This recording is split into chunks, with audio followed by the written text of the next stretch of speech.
सायास. सायास म्हणजे कष्ट, नाही की नाही? कष्ट म्हणा, प्रयत्न म्हणा, कोणती जर आपल्याला गोष्टी प्राप्त करायची असेल एखादी, तर त्याच्यासाठी आपल्याला प्रयत्न करावे लागतात. मग जर तुम्हाला भगवंत जर प्राप्त करायचा असेल तर किती प्रयत्न करावे लागतील महाराज? आटोकाट प्रयत्न करावे लागतात. तेव्हा भगवंताची प्राप्ती होती. परंतु नाम हे असं साधन आहे की त्याच्यासाठी तुम्हाला जास्ती प्रयत्न करायची गरज नाही. 1,00,000-2,00,000 रुपये खर्च करायची गरज, कोणत्या हिमालयात जाऊन बसायची गरज, एकटं जंगलात जाऊन बसायची गरज नाही, की नाही? जिथं आहात तिथं न लगती सायास जावे वनांतरा, सुखे तो घरा. तुम्ही जिथं बसून त्या ठिकाणीच भगवंताचं नामस्मरण करा. ते देव तुमच्या घरी येतील, आल्याशिवाय राहत नाही. नारदाच्या गादीवरून सांगत. पण तेवढ्या अंतःकरणातून तुम्ही नाम घेतलं पाहिजे, नाही तर वरून वरून लगे विठ्ठल विठ्ठल विठ्ठल चालू. इकडं माय बकरी सोडायचीच राहिली वर, विठ्ठल विठ्ठल. माय भाजी मध्ये मीठ टाकायचं विसरली काय की ही इकडे आमचे बाबा विठ्ठल विठ्ठल विठ्ठल. त्याची सोयरीकला जायला लागत होत रे. काय काळजी करायची, कशाला बाकीच्या विषयात गुंतायची? तुम्हाला वाटायचं देव तुमच्या घरी यावा, तुम्ही त्याच्यामुळे नरती सायास जावनांतरा, सुखी येतो घराला. पण पुढची खुटी बसवली काय? ठाईच बैसोनी कराय चित्त. तुमचं जर चित्त जर जाग्यावर नसेल ना महाराज, तर ते नाम घेण्याला काही अर्थ नाही. स्वयंपाक एवढा चांगला करायचा महाराज, सगळा स्वयंपाक चांगला करायचा आणि भाजीमध्ये मिठच नाही टाकायचं, कसं होईल? सगळी चव. तसंच आहे महाराज परमार्थामध्ये. चित्त जर नसेल, आवड जर नसेल,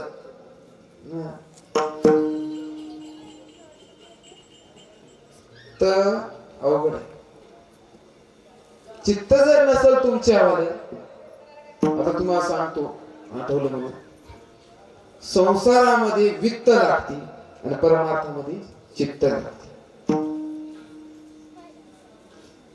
तुम्ही परमार्थ करत असताना तुम्हाला वित्त म्हणजे पैसा, पैशाची गरज आहे. आणि तुम्हाला जर वाटत असेल भगवंताची प्राप्ती करायची, तर तुम्हाला एका जागेवरती चित्त करणं महत्वाचं.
त्याच्या अगोदर मध्ये चित्ती तुझे पाय डोळा रूपाचे ध्यान.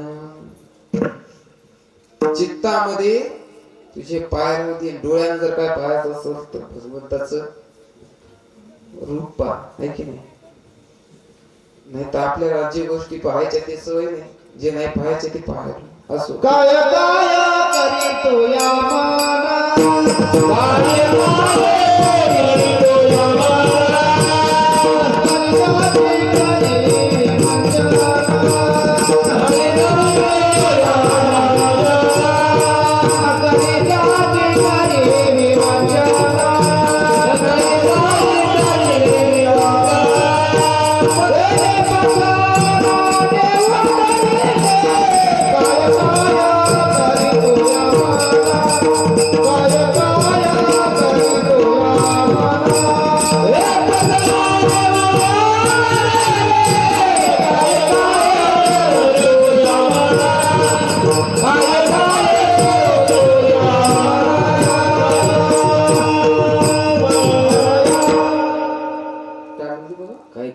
करितो या मना करितो या मना करिण्याची गरीबी वंचन काय काय करायची हे की नाही काय काय करायचं तेच कळणं झालं इथं आल्यानंतर काय करायला लागते इथं आल्यानंतर भगवंताचं नामस्मरण करायला पाहिजे मुखाने भगवंताचं नाम घेतलं पाहिजे हाताने टाळी वाजवली पाहिजे मनशर महाराज आम्हाला जर काही करायचं असतं तर आम्ही तुम्हाला कहाला बोलवलं असतं विठ्ठल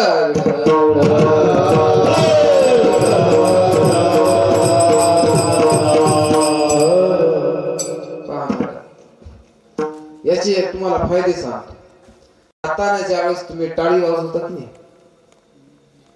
त्यावेळेस देवापर्यंत त्याचा आवाज जाती है की नाही देव प्रसन्न होती हे झालं धार्मिक आणि आता पहा वैद्यकीय हे तुमच्या हातावरती वेगवेगळे ॲक्युप्रेशर पॉइंट असतात शिक्षित मंडळीला माहित आहे ते ॲक्युप्रेशर थेरपी असते की घेता की नाही तुम्ही आता त्या तुम्हाला माहितच नसेल माहित असणाऱ्याला असो ही जी आहे की नाही आपण जो टाळ्या वाजवतो ती एकमेकावर आणि ते बराबर प्रेशर न दबते जेवढे आपल्या बॉडी मध्ये त्रास आहे तर ज्या ज्या ऑर्गनला होणारी अवयवा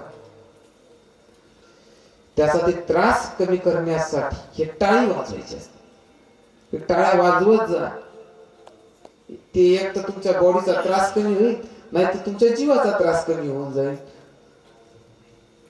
म्हणून भजन करताना कीर्तन करताना टाळ्या वाजवत जा आम्ही एकदा असंच म्हणलं ते माणूस आमच्यावर काहीच नाही चालू ते दन टाळ्या वाजवा फक्त भजन चालू असताना वाजवत एरी वाजवल्या तर काय हरकत नाही असो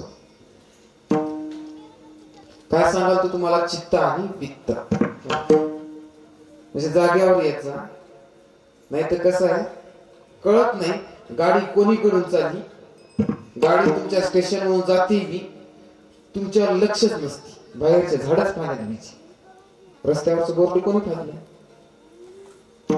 असो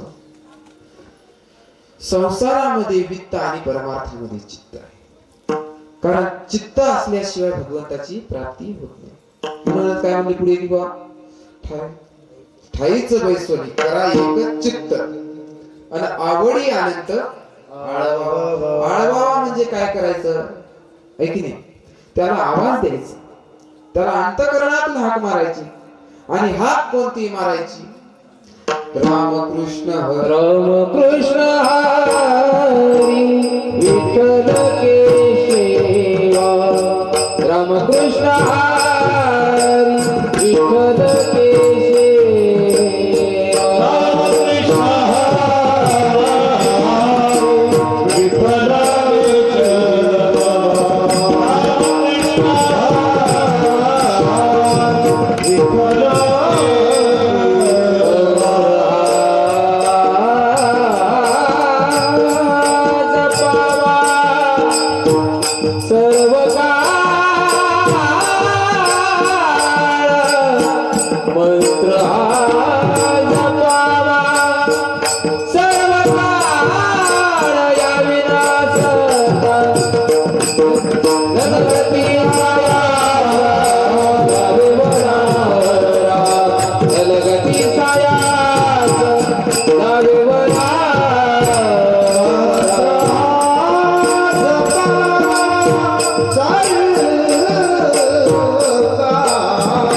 रामकृष्ण हरी ऐक नाही विठ्ठल केशवा मंत्र हा जपावा सर्व हे सगळ्यात सोपा मंत्र आहे म्हणले महाराज पण एकदा तसंच तुम्ही आवडीने एकदा भगवंताचं भजन करा हात वरी करा हा झोपा उघडू द्या जरा जाऊ द्या तुमच्या झोपा बाजूला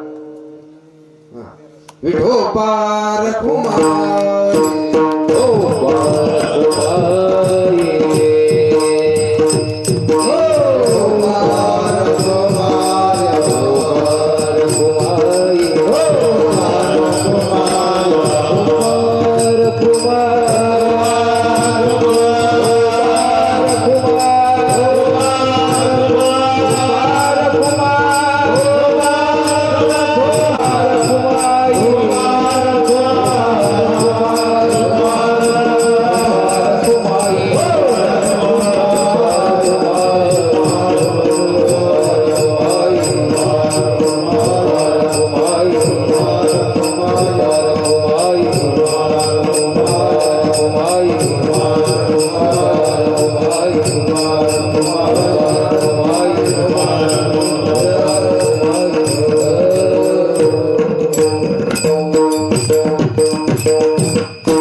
काऊन सांगितलं सर काय म्हणले राम कृष्ण हरी है की नाही? बरं आता पहा पहिले आपल्या संप्रदायाचा कोणता मंत्र आहे राम कृष्ण हरी है की नाही आणि हेच काऊन असं विचार केला का कधी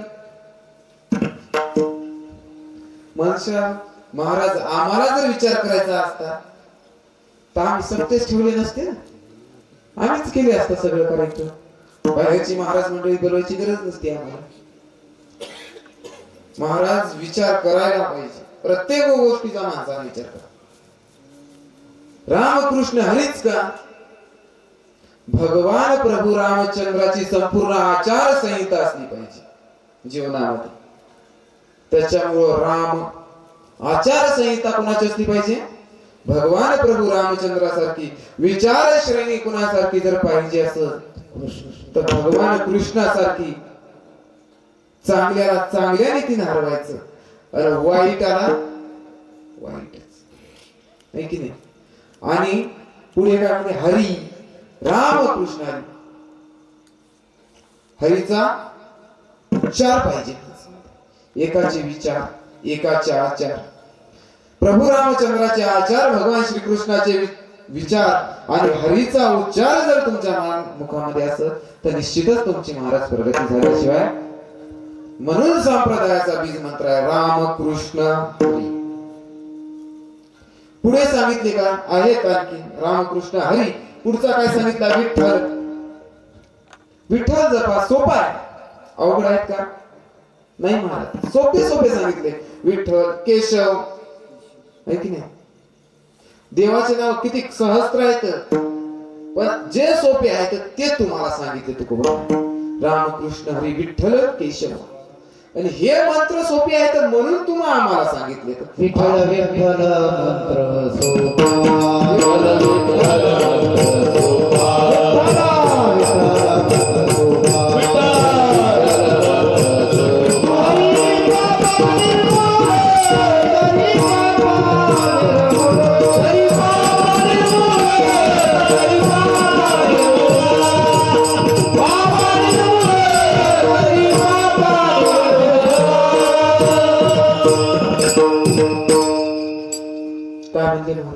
सोपा विठ्ठल विठ्ठल मंत्र सोपा अवघड नाही एकच विलांटी बाकीचे सारखे येत का ऋषिकेशाय ऋषिकेश देवाचे नाव आहेत ऋषिकेशाय पद्मनाभाय मधुसूदनाय श्री अनंताय अशी वेगवेगळे सहस्त्र नाम आली तर काही काही नाव तर महाराजाला घेणं अवघड जाते एवढी अवघड आहेत म्हणून म्हणले तुम्ही अवघड रस्त्याने जायचं का आता मला सांगा तुमच्या गावाला यायला किती वाटा आहेत किती वाहनाने यायची पैदल यायची ती मग मला आता तुम्ही सांगा वाहनाने यायची वाट सोपी आहे की पैदल यायची पैदलची सोपी आहे का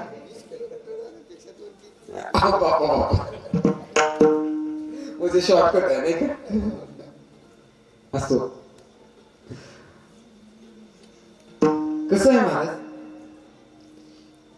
एखाद्या किल्ल्यावर जायला दोन वाटा राहतात एक चोर वाट राहते एक सोपी वाट राहते जे सगळ्याला दिसते पण माणसं सगळ्यात जास्ती त्या सोप्या वाटेने जायला महत्व देतात मग बाकीच्या वाटा नाही का योग आहे भगवंताला प्राप्त करण्यासाठी पण योग असा आहे महाराज योगाची वाटा जे निघाली त्या दुःखाची वाटा दुःखच भागाला आले द्यायच्या त्याच्यामुळे योग म्हणजे नाही हे नाम सांगितले सोपी जे रस्ता सोपा आहे ते रस्ता सोडून जर आपण काट्याच्या रस्त्याने चालतो म्हणलं तर आपल्या पायात काटे खूपच त्याशिवाय राहणार नाही स्वल्प वाटेला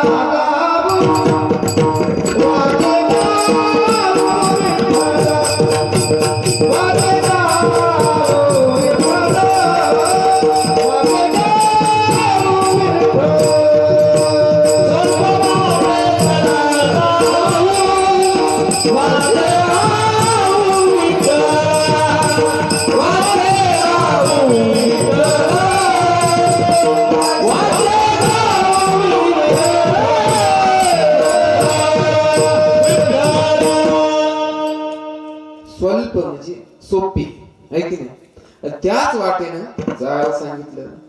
म्हणून म्हणले की रामकृष्ण हरी विठ्ठल केशवा मंत्र हा जपावा सर्व काळ. आता काळ सांगितले महाराज. कोणता काळ याला बंधन नाही. काही मंत्र जपताना बंधन आहेत. काही मंत्र ब्रह्म मुहूर्तावरच जपायचे आणि काही मंत्र संध्याकाळीच जपायचे.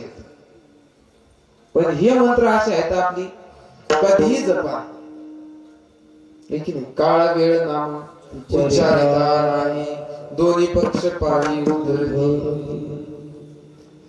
म्हणून सांगितलं. रामकृष्ण हरी विठ्ठल केशव मंत्र हा जपा सर्व काळ. काही गरज नाही म्हणजे कोणता विविध प्रकारचा मुहूर्त पाहायची गरज नाही. आता मला सांगा तुम्ही एवढं मोठं सत्याचं नियोजन केलं मग याच्यासाठी काहीतरी तुम्ही अगोदर लगेच तारीख गिरीक पाहिली असेल ना. पाहिली की नाही. महाशिवरात्रीच्या पर्व काळावरच का अगोदर नव्हतं का तुम्हाला. होतं महाराज. परंतु शुभ कार्यासाठी शुभ तिथी जर पाहिली तर सगळ्यात चांगली असते. लग्नासाठी आपण चांगली तिथीच काऊन पाहतो. शुभ तिथी काऊन पाहतो आहे की नाही. विवाहासाठी साखरपुड्यासाठी वास्तुशांती आहे की नाही. यासाठी प्रत्येकासाठी आपल्याला मुहूर्त पाहायला लागते. प्रत्येकासाठी आपल्याला काळ पाहावा लागतो. परंतु भगवंताचं नाम घेण्याकरिता काळ पाहण्याची गरज नाही. काळ वेळ नाम विचारिता दोन्ही पक्ष पाहिजे. पुढे काय सांगितलं. या विना अनेक वाहत असे आन विठोबाची. याच्यापेक्षा जर सोपं जर कोणतं साधन असेल ना म्हणजे महाराज तर विठोबाची शपथ घेऊन सांगतो अजिबातच नाही. म्हणजे फक्त नामच साधन सोपं आहे. बाकीचे साधन कसे आहेत खडतर आहेत. मंगाच्या काट्याच्या रस्त्यासारखी चालायला गेली की बस पायात काठीच. चांगलं कुठच नाही. तसं आहे महाराज. म्हणून नाम साधन कसं आहे सगळ्यात चांगलं. आणि आखरीला साधन सोपे नाही.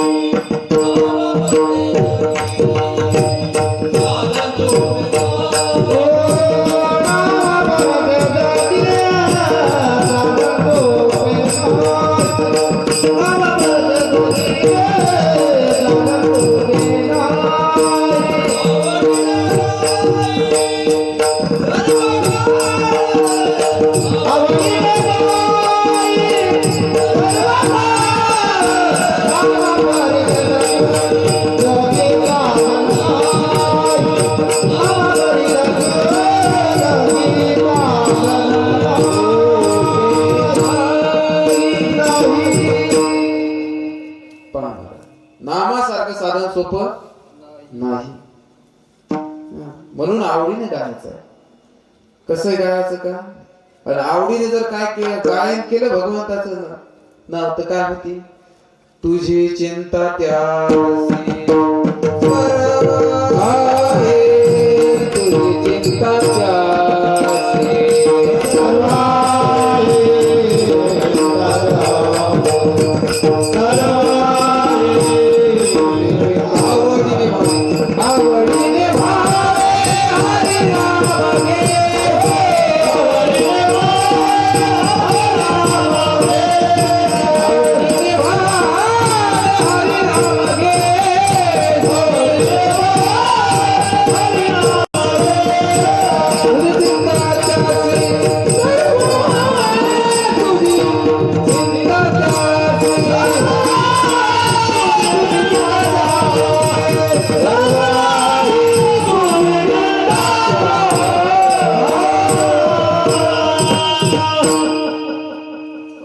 कसं गायचंय ते आवडीनेच गाय नाहीतर जमत की नाही. आवडीने भावे हरिनाम घेसी तुझी चिंता त्याशी चिंता नाही की नाही. देवाला चिंता आहे तुमची. तुम्ही जर त्याचं आवडीनं भजन केलं तर असं प्रकरण खूप लागते महाराज सांगायला गेलं तर. कारण उद्या सकाळी काकडा आहे, काकड्याला या मंडळीला यावं लागते. जेवढे कीर्तनाला आले तेवढे काकड्याला येत नाहीत, जेवढे काकड्याला येते तेवढे कीर्तनाला येत नाहीत. असं चिंता आणि चिता दोन्ही समानच असते. बस एक जिवंत माणसाला जाळते, एक मेलेल्या माणसाला जाळते. जे जिवंत माणसाला जाळते तिला चिंता म्हणायचं, जे मेलेल्या माणसाला जाळते तिला चिता म्हणायचं. जिवंत माणसाला जे जाळते तिला जाळणारा कोण आहे ते भगवंत, म्हणून त्याचं नाव आवडीने घ्यायचं. तुकाराम महाराज काय म्हणतात आखरीच्या चरणामध्ये, तुका म्हणे सोपे आहे सर्व, तुका म्हणे सोपे आहे सर्व, म्हणे सोपे आहे सर्व.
सगळ्या जणांना कीर्तनात आल्यानंतर मुखाने विठ्ठल विठ्ठल म्हणायचं. आज म्हणलं नाही तरी असं मी म्हणत नाही, म्हणत राहायचं. आज जायनं नाही म्हणलं त्याने उद्यापासून तरी म्हणायचं. तुम्ही जर नाही म्हणलं तर आमचं काही जाणार नाही, तुमचं तुम्ही पाहत बसा. महाराज येईल, भजन कर, पाकिट घेईन घरी निघून जाईल. तुमचं काय व्हायला, उद्धार व्हायला? महाराजांना लोकांचा उद्धार व्हावा असं बोला, असं आम्हाला वाटते. बाकीच्याच मला वाटत नाही, बाकीच्याच मला माहित नाही. मला वाटते महाराजांना लोकांचा उद्धार व्हावा असं बोलावं काहीतरी. जराशी हसवायचं, ही इकडच्या टाकल्या गोष्टी नुसता हसवायचं, याला अर्थ नाही. असो, तर तुम्ही सगळे हुशार माणसं, तज्ञ माणसं, 60 वर्ष आपल्या गावात सत्याला झालं. मग आता डबल वर्ष, डबल टिबल झालेली कीर्तन रूपी सेवा भगवंताच्या चरणी, अप्पा स्वामी महाराजांच्या चरणी, महाराज हनुमंतरायाच्या चरणी, सर्व गाव देवता, ग्राम देवता, स्थान देवता, भगवान श्री कृष्ण परमात्म्याच्या चरणी, हे समोर बसलेले समस्त गुणीजन मंडळ, माग आमच्या जेवढे गायनाला साथ देणारे ते सर्व मंडळी, मृदंग वादक दादा, आमचे वाघमारे बाबा आले तिकडून खडकदरीवरून, दत्ता माऊली कराळे, संगत आली. आम्ही संगत घेऊन आलो. ते म्हणलं आता संगत जाऊ का. आमची हे माऊली ते ह्याचेच होतं, वाटलं शेलूचेच होतं नाही का, बिजुऱ्याचे माऊली. आता याला शेलूला 2-4 वेळेस पाहिजे म्हणून वाटलं शेलूचेच होतं काय की. पहा, तुमच्या गावात सप्ताह बिजुऱ्यावाली माणसं यायला ते येतं, बाहेर गावची यायली, आणि गावातले माणसं घरी झोपली. धन्यता. आमचे दिगंबर बाबा चिपडी, पोलीस पाटील, आमचे सुरक्षा माऊली, गजानन महाराज आमच्या परमार्थातली हे रत्नच आहेत. याच्या चरणी सेवा समर्पित करतो. संपूर्ण महिला मंडळ, पुरुष मंडळ, जे कोणत्याच मंडळात नाही असं खंडळ मंडळ, याच्या सगळ्याच्या चरणी सेवा समर्पित करतो आणि सेवेला पूर्ण विराम. ज्ञानेश्वर